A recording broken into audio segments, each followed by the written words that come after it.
بيبدأ المسلسل مع فارس، شاب بيدرس في كلية حقوق ومن أوائل كليته. زمايله بيشوفوه مثالي ومنظم جدا وملتزم بالمواعيد، وهوايته الوحيدة جمع الساعات بمختلف أشكالها وأنواعها. ونروح على الجنب التاني، منى بنت فاشلة ولسانها طويل، وبتتعامل مع الناس بتكبر، وبتستخدم الفلوس في إنها تشتري كل اللي هي بتحلم بيه، وتكون بتدرس في نفس الجامعة بتاعت فارس ولكن في كلية العلوم الرياضية. ويبان إنها تعرف فارس ولكن يظهر إنهم بيكرهوا بعض. وفي مرة وهي بتعمل شوبينج تتفاجئ ان فيزتها فيها مشاكل، ومامتها تتصل بيها وتعرفها انهم خسروا كل فلوسهم وان عليهم ديون كتير، وتقول لها انها بتلم هدومها هي وباباها وهيسافروا على الصين يستخبوا فترة، وتعرفها انها تفضل هي في تايلاند لانهم لو اخدوها معاهم الديانة هيشكوا فيهم وانهم هيكلموها من وقت للتاني يطمنوا عليها، وتعرفها انها تروح تعيش في اوضه رخيصة جنب كليتها، وانها لو احتاجت فلوس تبيع شنطها او حاجة من حاجاتها وتقفل معاها، وتتضايق لان شنطها سلع محدودة،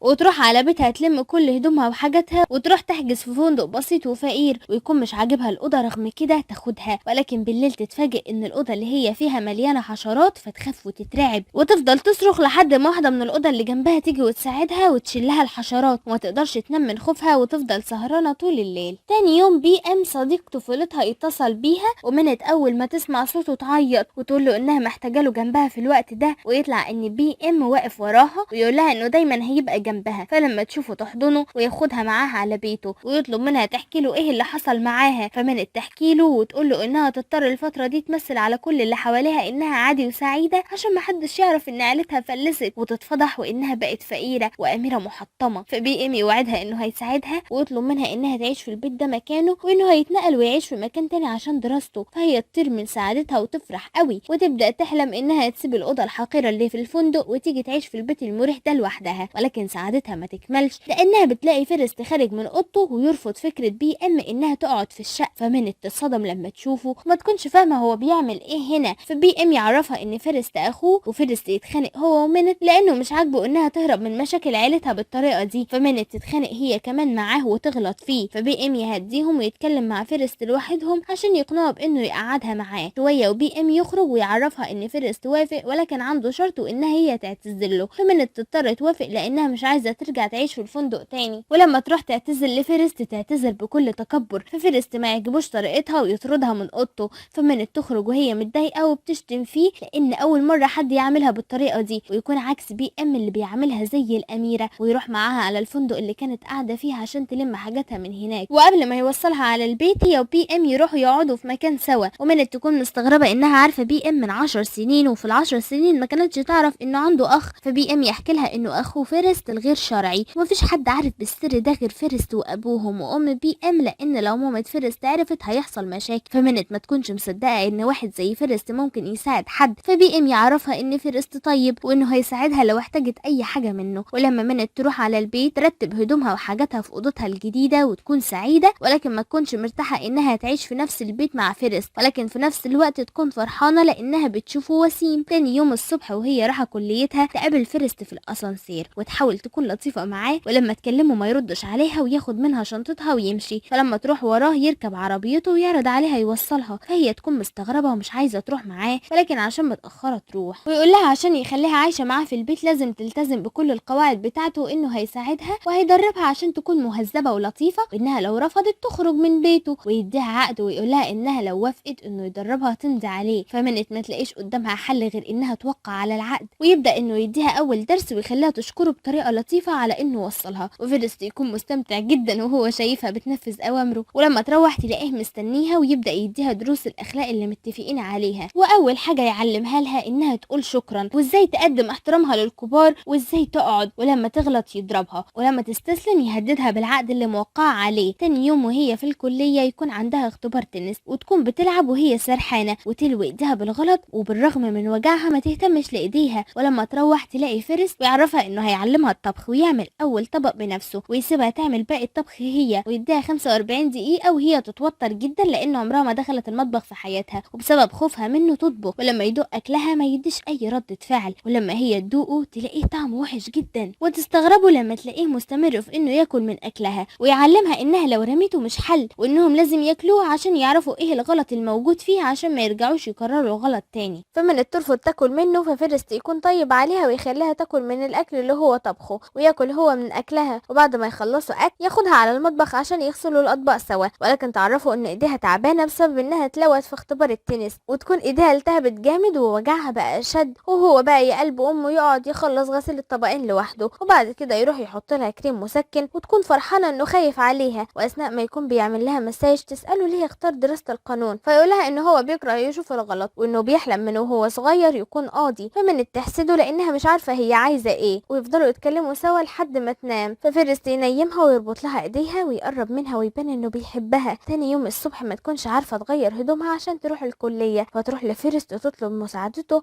وتطلب منه بكل بجاحه انه يساعدها انها تقلع قميصها وتخليه يغمض عينه، قال ايه يعني مكسوفه. المهم اللي مضايقني في الموضوع انها ما كانتش قادره ترفع ايديها، الوقت رفع الاتنين عادي، وبعد ما يساعدها تمشي ويوصلها على الكليه بتاعتها ويعرفها ان عنده مباراه كره سله مع كليتها، ويطلب منها انها تحضر، وفي المباراه تلاقي كل البنات بيشجعوه ومعجبين بيه، وبعد المباراه البنات تبدا تتصور معاه، وبنت اسمها نوي تكون بتعامله حلو، ومنت تحس بالغيره والزعل ولكن ما تفهمش هي زعلانه من ايه، وبمرور الايام علاقه منت تتحسن بفيرست، وفيرست يتحول لانسان لطيف معاها، وهي كل ما تكون عايزه تهرب من الطبخ او محاضرات الاخلاق بتاعته تقرب منه جامد وتدلع عليه لحد ما يستسلم ويعملها هو. وفي مره وهي بتدلع عليه فيرست يضعف ويقرب منها ويعترف لها بحبه، فتروح على اوضتها، وتاني يوم ما تكونش عارفه ترجع تبص له تاني ازاي، وتفكر ان فيرست تعترف لها بحبه نتيجه انها قربت منه، وتاني يوم الصبح فيرست يعتذر لها على اللي قاله، وهي كمان تعتذر له انها قربت منه، ولما تروح تقابل بي ام تفضل تساله على فيرست وتساله اذا كان ممكن فيرست يحبها، وتحكي له على اعترافه ليها، فبي ام يبان عليه انه متضايق ويزعل، ونروح لفيرست اللي بينهي صداقته بصاحبته نوي ويقول لها انه مش قادر يحبها، وانه لقى البنت اللي بيحبها ويعتذر لها، وهي تكون عايزه تعرف هي مين، فيعرفها انها منت، فهي تستغرب لان منت مش من نوعيه البنات اللي هو بيحبها وتتضايق، لكن فيرست ما يقبلش ان نوي تتكلم عليها وحش ويمشي ويسيبها، ومنت تكون قاعده في البيت لوحدها وتلاقي بي ام جاي لها ويكون جايب معاه مشروب ويعرض عليها انها تشرب معاه لانه متضايق، ويفضل يشرب وبعدين يعترف لها انه بيحبها، فمنت تتصدم وتقول له انها عمرها ما شافته غير صديق، فبي ام يتهجم عليها، ومنت تفضل تفوقه لانه مش في وعيه وتجري منه، ولما تهرب تلاقي فيرست في وشها ويحميها ويعتذر لها بالنيابه عن اخوه، ويطلب منها انها تنام في اوضته لان بي ام هيبات معاهم في البيت لان ما ينفعش يروح وهو في حالته دي، ومنت تحس بالامان وهي جنب فيرست وتحس انها بقت بتحبه، وبعد فتره لما منت تتاكد من مشاعرها تقرر انها تروح تعترف لفيرست وتلاقيه في البيت ومعاه نوي، ونوي تكون مقربه منه، فمنت تجري وتسيب البيت وهي زعلانه، ولما فيرست يروح عشان يفهمها ما ترضاش تكلمه، وتطلع ان نوي هي اللي كانت بتحاول تقرب منه عشان مش عايزه تخسره المنت، ومنت ما تلاقيش حد تروح له غير بي ام، وبي ام اول ما يشوفها يعتذر لها على اللي عمله معاها، ويطلب منها انها ما تبعدش عنهم وما تتخلاش عن صداقتهم، ويقولها انه هيحاول يتخطى حبه ليها، فمنت تعرفه بمشاعرها لاخوه وتحكي له على اللي حصل معاها، فبي ام يواسيها ويعرفها ان لو اخوها اعترف لها بالحب عمره ما هيبص لغيرها ويروحها على البيت. تاني يوم تخرج من البيت، ولما تروح كليتها تلاقي الانظار عليها وتقابل بي ام وما تكونش فاهمه الكل بيبص عليها ليه، وصاحباتها المقربين يقول ويبداوا يتنمروا عليها، وده لان الكل عارف انها فقيره، ومن تستغرب ان صاحباتها بيعاملوها كده ازاي، فيقولوا لها انهم كانوا مصاحبينها عشان فلوسها وانهم حاليا مش هيلوثوا نفسهم معاها ويمشوا ويسيبوها، ومن تزعل لانها كانت مفكره انهم بيحبوها لنفسها، وفيرست يجي لهم ولما يطمن منت انه هيتصرف ويمسح الشائعات اللي انتشرت عليها منت توقفه وتقول له انها اتعلمت ازاي تتقبل الحقيقه ومش تهرب من مشاكلها بعد كده، ففيرست يفرح ان تفكيرها اخيرا بقى ناضج ويعرفها ان نوي هي اللي قربت منه وانه ملوش ذنب، فمنت تصدقه لانها واثقه فيه وانه ما بيكذبش، وتفرح وتعترف له بحبها وهو يعترف لها والدنيا تكون معاهم زي الفل. ولكن قبل ما المسلسل ينتهي البطل يفاجئ البطله ويفاجئنا ويقول لها ان عيلتها ما افلسوش ولا حاجه، وانه كل اللي حصل معاها الفتره اللي فاتت خطه من اهلها عشان يخلوها تتغير، وانهم طلبوا المساعده من بي ام وبي ام طلب مساعدته، فمنت كل اللي يزعلها شنطها اللي باعتها، ولكن زعلها يروح بسرعه لانها كسبت في الخطه دي عريس بالساهل ويتوعدوا، ومنت تاخد فيرست معاها عشان تغيظ صاحبتها اللي سابوها بيه، وبعدين تروح لاهلها وهي انسانه جديده واهلها يفرحوا بيها وحياتها تكون سعيده بسم الله ما شاء الله.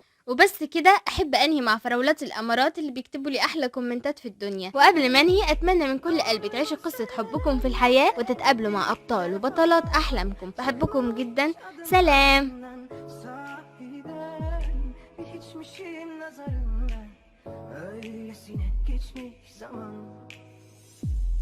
Bu gece tutmayın ateşi yanacak biraz daha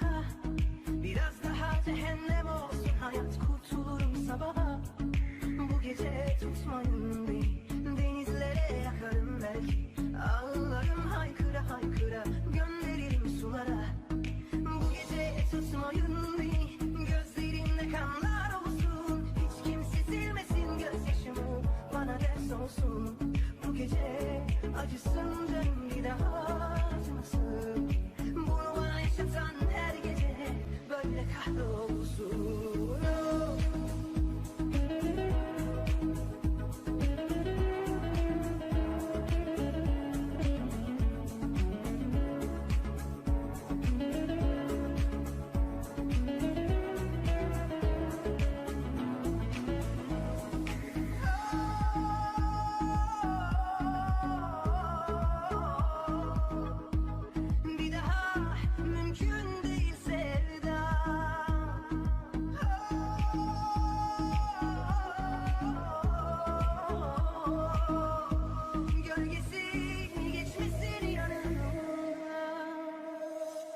Sahiden doğruymuş söylenenlerde bir defa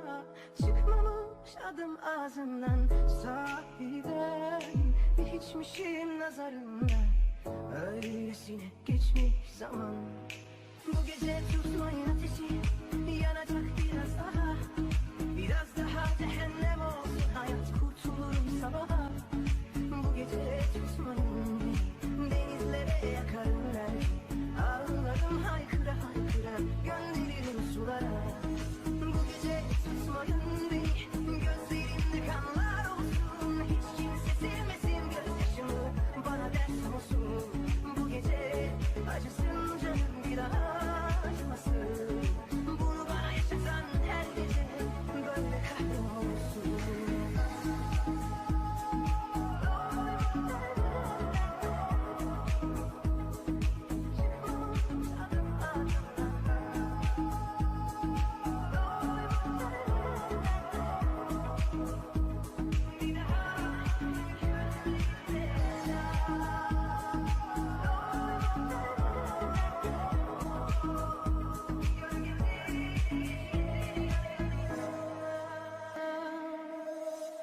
Sahiden doğruymuş söylenenlerde bir defa çıkmamış adım ağzından. Sahiden bir hiçmişim nazarımda, öylesine geçmiş zaman. Bu gece tutmayın ateşi, yanacak biraz daha. Biraz daha cehennem